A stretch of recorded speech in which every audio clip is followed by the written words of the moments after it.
වර්ග දෙකක අන්තරයේ සාධක. ඒ කියන්නේ සාධක සොයන්නලු වර්ග දෙකක අන්තරය. අන්තරය කියන්නේ අඩු කිරීම කියන එකනේ. එතකොට මේ බලන්න වර්ග දෙකක්. ඒතර එකක් A නම් ඒතර යාගේ වර්ගය.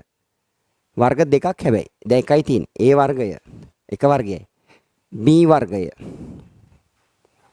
වර්ග දෙකයි. හරිනේ? වර්ග දෙකක්. වර්ග දෙකක අන්තරය. එහෙනම් මැද තියෙන්නේ ධන නෙවෙයි මොකද්ද? ඍණ. එහෙනම් මෙන්න මේ වගේ වර්ග දෙකක අන්තරයේ සාධක සොයන්නේ කොහොමද? එච්චරයි. මේක 9 වසරේදීත් කියලා දුන්නා දරු. මේ විදිහේ මුල් පදයේ වර්ගය තියෙනවා නම් අග පදයේ වර්ගය තියෙනවා නම් මැද ලකුණ ඍණ තියෙනවා නම් වරහන් දෙකක් එන්නේ.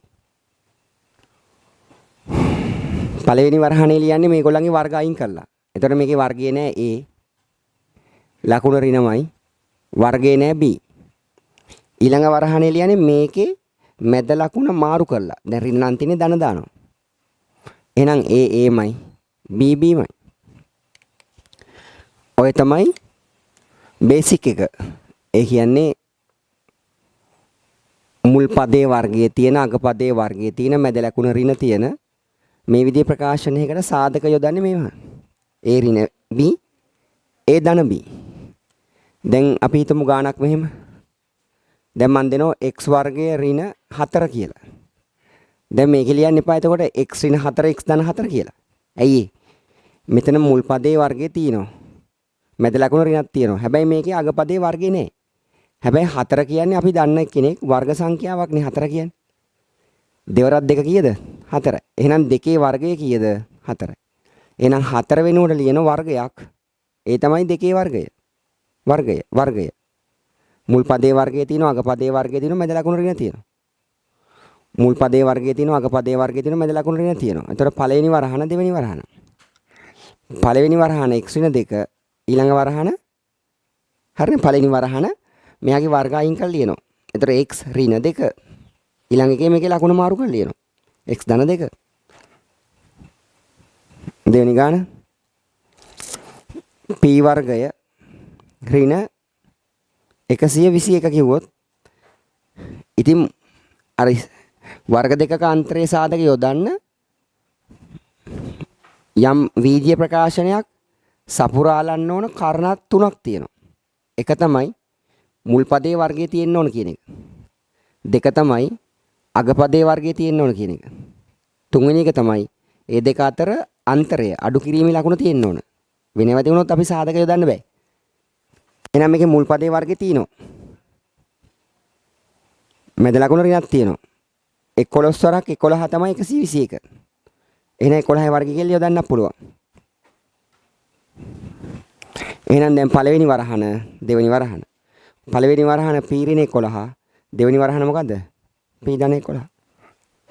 ඔය විදිහට දෙනකොට මේවයි ගානක් දුන්නොත්. මෙතන දෙනවා a අකුරු 3යි. මෙතන දෙනවා a 1 අකුරයි.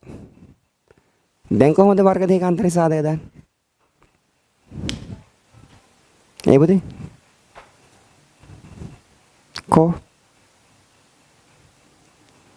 වර්ග දෙක අතරේ සාධක දාන්නේ කොහොමද?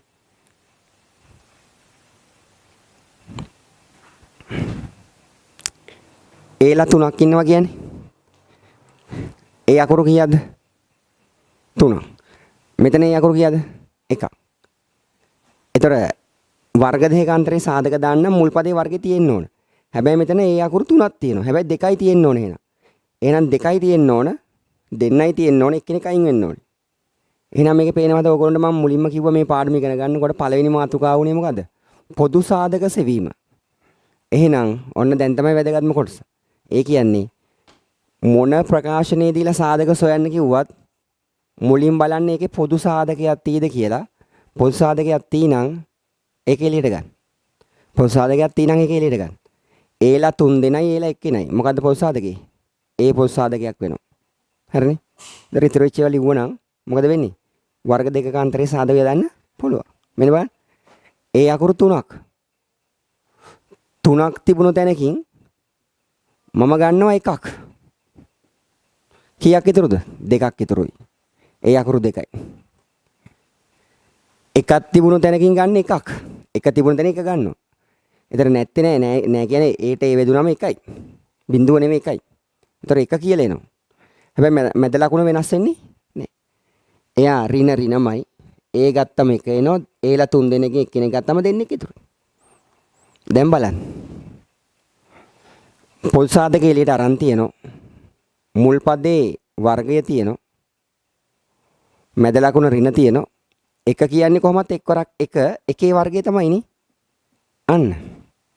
එතන මුල් පදේ වර්ගය තියෙනවා අග පදේ වර්ගයක් තියෙනවා. දැන් එක කියන්නේ එකේ වර්ගය තමයි. මැද ලකුණ ඍණ තියෙනවා. එහෙනම් දැන් මෙතන පොදු සාධක එළියට අරගෙන තියෙනවා. නමුත් මෙන්න මෙතන වර්ග දෙකක අන්තරේ සාධක යොදන්න පුළුවන්. මුල් පදේ වර්ගයේ තියෙනවා අග පදේ වර්ගයේ තියෙනවා මැද ලකුණ ඍණ තියෙනවා නම් ඒ වෙලාවට වරහන් දෙකක් එන්නේ. පළවෙනි වරහනේ නෝ ඒ ඍණ එක ඊළඟ වරහනේ ඒ ධන එක. ඔච්චරයි. මට මේකට උත්තර කියන්න බලන්න.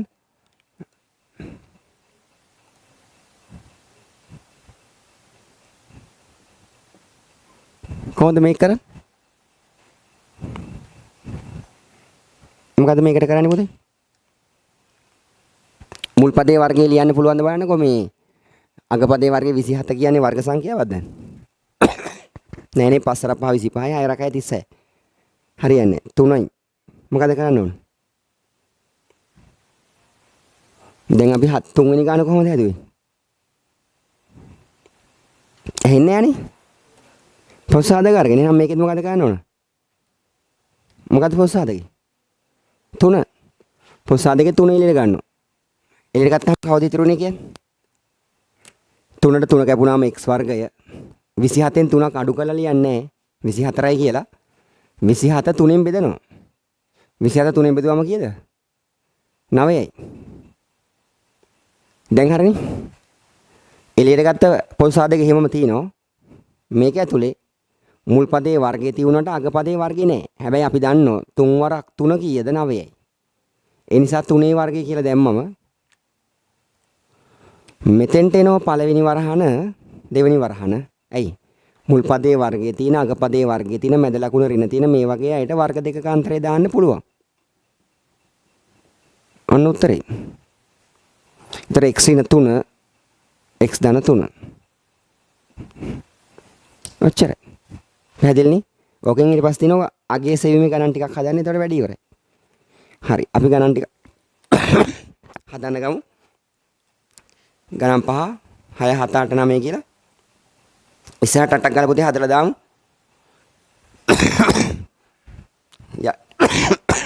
යටින් ලියන්න මෙහෙම මං කියන එක ලියන්න ඉස්සෙල්ලා මේක ලියන්නකෝ මේක ලියලා මං කියන එක ලියමු මේක ලියන්න ඉඳ තියාගන්න නැත්නම් මේක ලස්සන ලිය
ලියන්න මෙහෙම යටින්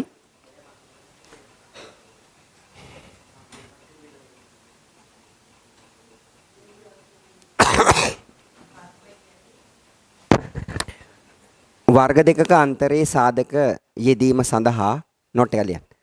වර්ග දෙකක අන්තරයේ සාධක යෙදීම සඳහා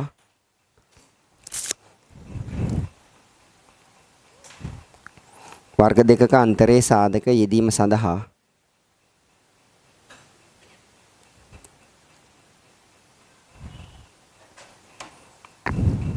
කොමා එකක් ඊළඟ රූලේ ලියන්න එක යට එක පාට පෑනකින්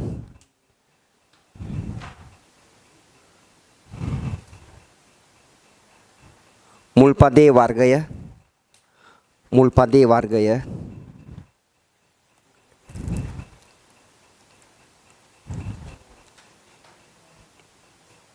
මුල් පදයේ වර්ගය අග පදයේ වර්ගය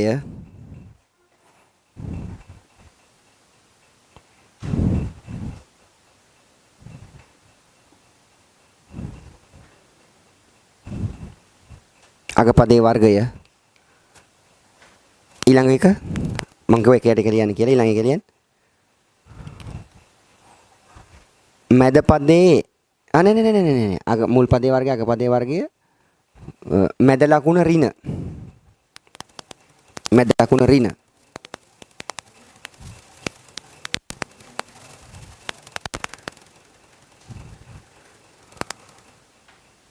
තිබිය යුතුය තිබිය යුතුය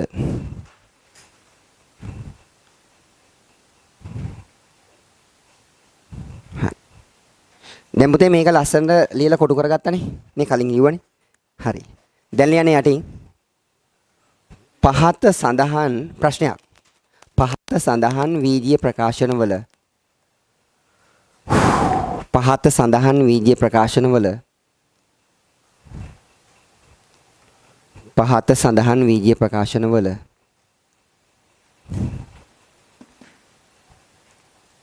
වලට පහ සඳහන් වීදියේ ප්‍රකාශන වලට වර්ග දෙකක අන්තරයේ සාධක යොදන්න වර්ග දෙකක අන්තරයේ සාධක යොදන්න පහ සඳහන් වීදියේ ප්‍රකාශන වලට වර්ග දෙකක අන්තරයේ සාධක යොදන්න හරි කරන්න ගමු පුතේ